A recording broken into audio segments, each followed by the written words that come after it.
Hi friends, good morning. ಇದು Friday morning. ನಾನು Friday ಬೇಗ ಎದ್ದು ಮನೆಯೆಲ್ಲ ಕ್ಲೀನ್ ಮಾಡಿ ಗ್ಯಾಸ್ ಎಲ್ಲ ಒರೆಸಿ ಗ್ಯಾಸಿಗೆ ರಂಗೋಲಿ ಬಿಡೋಣ ಅಂತ ಹೇಳ್ಬಿಟ್ಟು ನಾನು ಅಕ್ಕಿ ಹಿಟ್ಟಲ್ಲಿ ರಂಗೋಲಿ ಬಿಡ್ತಾ ಇದ್ದೀನಿ.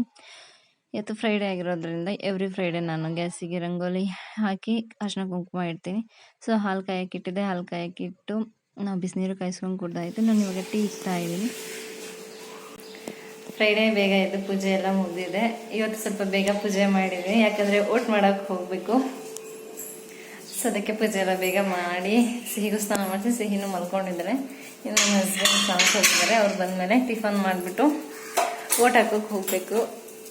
ಏನೋ ಸ್ಪೆಷಲ್, ಇದು ನನ್ನ ಸೆಕೆಂಡ್ ಓಟ್. ನಂದು ಏನೋ ಒಂಥರ ಎಕ್ಸ್ಪೀರಿಯೆನ್ಸ್, ಸೆಕೆಂಡ್ ಎಕ್ಸ್ಪೀರಿಯೆನ್ಸ್ ಓಟಿಂದು. ನೋಡೋಣ, ಹೋಗ್ತೀನಿ, ನಿಮ್ಮನ್ನು ಕರ್ಕೊಂಡು ಹೋಗ್ತೀನಿ. ಇವಳು ಬಂದುಬಿಟ್ಟು ನನ್ನ ಫ್ರೆಂಡ್ ಮಧು ನಂದೀಶ ಅಂತ ಹೇಳಿ. ಅವಳ ಹೆಸರು ಮಧು, ಅವ್ರ ಹಸ್ಬೆಂಡ್ ಹೆಸರು ನಂದೀಶ ಅಂತೇಳಿ. ಇಲ್ಲಿರೋವಂಥ ಏಕೈಕ ಫ್ರೆಂಡ್ ಅಂದರೆ ನನಗೆ ಅವಳೊಬ್ಬಳೆ. ಒಳ್ಳೆಯದು ಕೆಟ್ಟದ್ದು ಏನೇ ಆಗಿರ್ಬೋದು ನಾನು ಅವಳ ಹತ್ರ ಶೇರ್ ಮಾಡ್ಕೊತೀನಿ. ಅವಳು ಅಷ್ಟೇ, ಏನೇ ಆಗಿದ್ರು ನನ್ನ ಹತ್ರ ಶೇರ್ ಮಾಡ್ಕೊತಾಳೆ. ತುಂಬ ಸ್ವೀಟು, ಕೈಂಡ್ ಹಾರ್ಟು. ಏನಾದರೂ ಹೇಳ್ಕೊತಾಳೆ, ನಾನು ಹಾಗೆ ಹೇಳ್ಕೊತೀನಿ. ಏನೋ ಪೂಜೆ ಇತ್ತು ಅಂತ ಹೇಳ್ಬಿಟ್ಟು ನನ್ನನ್ನು ಕರೆದಿದ್ಲು. ಪೂಜೆ ಅಂದರೆ ಮಧ್ಯಾಹ್ನ ದೇವಸ್ಥಾನದಲ್ಲಿ ಪೂಜೆ ಇದೆ ಅಂತ ಹೇಳಿದ್ಲು. ಬಟ್ ನಾನು ಹೋಗೋಕ್ಕಾಗಲ್ಲ ಅಂತ ಹೇಳ್ಬಿಟ್ಟು ಇವಳು ನನ್ನ ಫ್ರೆಂಡ್ ಮಧು ಅಂತ, ಬೆಸ್ಟಿ. ಇಲ್ಲಿ ಏಕೈಕ ಫ್ರೆಂಡ್ ಅಂತ ಇರೋದು ಇವಳೊಬ್ಳೆ. ಸತ್ರು ಬದುಕಿದ್ರು ನನ್ನ ಜೊತೆ ಬರ್ತಾಳೆ ಅನ್ಸುತ್ತೆ ಕೊನೆಗೂ. ಇವಳೇನೋ ಪೂಜೆ ಮಾಡ್ತಿದ್ದಾಳೆ. ಹಾಗೆ ಕರೆದಿದ್ಲು ಮನೆಗೆ ಬಂದಿದ್ದೆ. ಮಧ್ಯಾಹ್ನ ಊಟಕ್ಕೆ ಬಾ ಅಂತ ಕರೆದಿದ್ಲು. ಇವತ್ತು ಫ್ರೈಡೇ ಇದೆ, ನಾನ್ ವೆಜ್ ತಿನ್ನಲ್ಲ, ಪೂಜೆ ಮಾಡ್ತಿದ್ದಾರೆ. ನಾನು ನಾನ್ ವೆಜ್ ತಿನ್ನಲ್ಲ, ಬಟ್ ಸುಮ್ಮನೆ ಹಾಗೆ ನೋಡ್ಕೊಂಡು ಹೋಗೋಣ ಏನು ಮಾಡ್ತಿದ್ದಾಳೆ. ಇವಳು ಯಾವ ವಿಡಿಯೋದಲ್ಲೂ ನಾನು ಇವಳು ಕ್ಲಿಪ್ ಹಾಕಿರಲಿಲ್ಲ. ಇವಳು ಒಂದು ವಿಡಿಯೋ ಆಗುತ್ತೆ ಅಂತ ಹೇಳ್ಬಿಟ್ಟು ಬಂದೆ. ಅವಳು ಮಧ್ಯಾಹ್ನ ಪೂಜೆಗೆಲ್ಲ ರೆಡಿ ಮಾಡ್ಕೊತಿದ್ದಾಳೆ. ನಾವಿಬ್ಬರು ಜೊತೆಗೆ ಹೋಗಿ ಊಟ ಹಾಕ್ತೀವಿ. ಅದಕ್ಕೆ ನಾನು ವೆಯ್ಟ್ ಮಾಡ್ತಾ ಇದ್ದೀನಿ.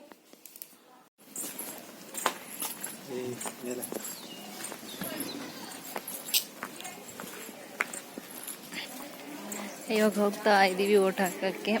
ನಾನು ಮತ್ತು ನಮ್ಮ ಹಸ್ಬೆಂಡು. ಮಧು ಅಲ್ಲಿ ದೇವಸ್ಥಾನ ಹತ್ರ ಹೋಗಿದ್ದಾಳೆ. ನಾನು ಮತ್ತು ನಮ್ಮ ಹಸ್ಬೆಂಡ್ ಹೋಗ್ತಾ ಇದ್ದೀವಿ. ಇದೇ ಸ್ಕೂಲಲ್ಲಿ ಓಟ್ ಹಾಕಿದ್ದು. ನಾನು ಫೈನಲಿ ಓಟ ಹಾಕಿದ್ದೀನಿ, ನಾನು ನಮ್ಮ ಹಸ್ಬೆಂಡು.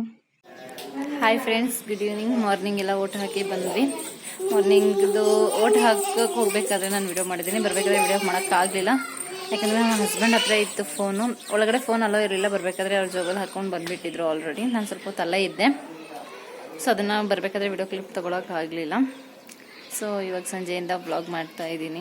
ಮಾರ್ನಿಂಗ್ದು ವ್ಲಾಗ್ ಆಗಿದೆ, ಮತ್ತು ಸಂಜೆಯಿಂದ ವಿಡಿಯೋ ಕಂಟಿನ್ಯೂ ಮಾಡ್ತಾ ಇದ್ದೀನಿ. ಇವಾಗ ಸಂಜೆ ಹೊತ್ತು ಎಲ್ಲ ನೀಟಾಗಿ ಮನೆ ಕೆಲಸ ಎಲ್ಲ ಮಾಡಿಕೊಂಡು ದೇವ್ರಿಗೆ ದೀಪ ಹಚ್ಚಿಬಿಟ್ಟು ಒಂದು ಸ್ವಲ್ಪ ಹೊತ್ತು ಆಚೆ ಕೂತ್ಕೊಳ್ಳೋಣ ಅಂತ ಹೇಳಿಬಿಟ್ಟು ಇಲ್ಲೇ ಆಚೆ ಕೂತ್ಕೊಂಡಿದ್ದೀನಿ. ನೋಡಬೇಕು ಸಂಜೆಗೆ ಏನಾದರೂ ಮಾಡೋಣ, ಚಪಾತಿ ಬೀಟ್ರೂಟ್ ಪಲ್ಯ ಮಾಡೋಣ ಅಂತ ಇದ್ದೀನಿ. ಇನ್ನು ಮೊನಾಲಿಸಾ ಮತ್ತು ಸಿಹಿ ಇಬ್ಬರು ಎಷ್ಟು ಆಟ ಆಡ್ತಿದ್ದಾರೆ ಅಂದರೆ ನೋಡಿ. ಮೊನಾಲಿಸಾ ಅಷ್ಟು ಅಯ್ಯೋ ಅನ್ನಿಸ್ತಾಳೆ, ಸಿಹಿನ ಸುಮ್ಮನೆ ಆಟ ಆಡ್ತಿದ್ದಾರೆ ಆ ಕಡೆಯಿಂದ ಈ ಕಡೆಯಿಂದ. ಇನ್ನು ಸಂಜೆ ಊಟಕ್ಕೆ ಕಡಲೆ ಹುಳಿ ಮಾಡ್ಕೊಳ್ಳೋಣ ಅಂತ ಹೇಳಿಬಿಟ್ಟು ರೆಡಿ ಮಾಡ್ಕೊಂಡಿದ್ದೆ. ಒಂದು ಪಾತ್ರೆಗೆ ಎಣ್ಣೆ ಹಾಕಿ ಸಾಸಿವೆ, ಒಣಮೆಣ್ಸಿನ್ಕಾಯಿ, ಬೆಳ್ಳುಳ್ಳಿ, ಹಾಗೆ ಸ್ವಲ್ಪ ಒಂದೇ ಒಂದು ಈರುಳ್ಳಿ ಹಾಕಿ ಫ್ರೈ ಮಾಡ್ಕೊಳ್ತಾ ಇದ್ದೆ. ಫ್ರೈ ಮಾಡ್ಕೊಂಡಾದ್ಮೇಲೆ ಅದಕ್ಕೆ ಒಂದೇ ಒಂದು ಟೊಮೊಟೊ ಹಾಕಿ, ಅದು ಟೊಮೊಟೊ ಸ್ವಲ್ಪ ನೀಟಾಗಿ ಬೇಯಬೇಕಂದ್ರೆ ಉಪ್ಪು ಹಾಕಿದ್ರೆ ಬೇಗ ಬೇಯ್ಕೊಳ್ಳುತ್ತೆ. ಅದಕ್ಕೆ ನಾನು ಉಪ್ಪು ಹಾಕಿ ನೀಟಾಗಿ ಸ್ಮ್ಯಾಶ್ ಮಾಡ್ಕೊತಿದ್ದೆ. ಈರುಳ್ಳಿ ಎಲ್ಲ ಟೊಮೊಟೊ ಎಲ್ಲ ಬೆಂದಾದ್ಮೇಲೆ 1 ಟೇಬಲ್ ಸ್ಪೂನ್ ಖಾರದ ಪುಡಿ, ಅರ್ಧ ಟೇಬಲ್ ಸ್ಪೂನ್ ಅಷ್ಟು ಧನಿಯಾ ಪುಡಿ ಹಾಕಿ ಎಣ್ಣೆಯಲ್ಲಿ ಅದನ್ನು ಫ್ರೈ ಮಾಡ್ಕೊತಿದ್ದೆ. ಅದೆಲ್ಲ ಆದಮೇಲೆ 1.5 ಗ್ಲಾಸಷ್ಟು ನೀರು ಹಾಕ್ಕೊಂಡಿದ್ದೀನಿ. 1.5 ಗ್ಲಾಸ್ ನೀರು ಹಾಕಿದ್ಮೇಲೆ ಅದೊಂದು ಕುದಿ ಬಂದಮೇಲೆ ಹುರಿದು ಇಟ್ಕೊಂಡಿರೋ ಕಡಲೆಕಾಳನ್ನ ಹಾಕಿ ಒಂದು 5ರಿಂದ 10 ನಿಮಿಷ ಬೇಯಿಸಿದ್ರೆ ಸಾಂಬಾರು ರೆಡಿ ಆಗುತ್ತೆ. ನಾನು ಈ ವ್ಲಾಗ್ನ ನಾನು ಇಲ್ಲಿಗೆ ಏನು ಮಾಡ್ತೀನಿ. ನಿಮಗೆ ವ್ಲಾಗ್ ಇಷ್ಟ ಆದರೆ ಪ್ಲೀಸ್ ಲೈಕ್ ಶೇರು ಮಾಡಿ. Thank you for watching.